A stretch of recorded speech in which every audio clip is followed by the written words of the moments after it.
Zach, I was struck by this quote: "People are messy, therefore relationships will be messy. Don't be surprised by messiness."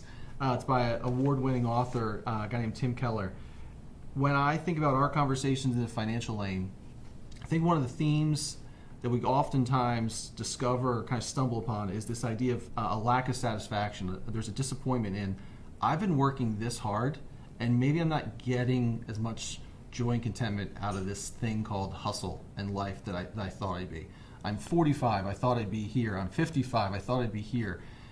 In your lane with couples, what do you see that resonates, or like why? Well, I mean, it's the same thing, right? People sign up for X, and they think they're going to get X because they signed up for it, and that's what the promise was.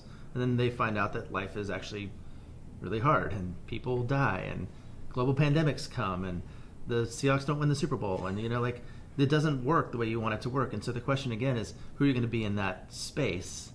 Are you going to be able to deal with? Are you going to be a guy who crumbles because it doesn't happen the way you want it to happen, or are you going to be a person who actually enjoys the mess and kind of, because people say, oh, it's messy. I go, yeah, it is. That's the fun part.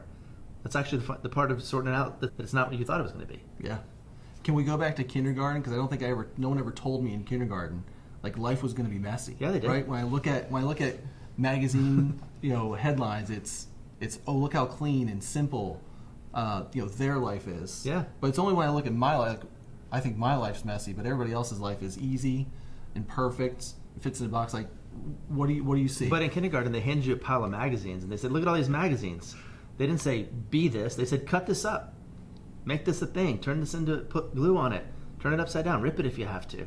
And we were better at kindergarten dealing with the mess than we were as adults. Maybe what we need to do is go back and say, oh yeah, maybe I'll just take this vision that I have, I'll cut it up. I'll put this over there, and I'll figure out if that works. And oh, I've got this new person that I have to actually deal with, and this money stuff that's going on that I didn't anticipate or think about. So I think go back to kindergarten and play with the mess. Yeah.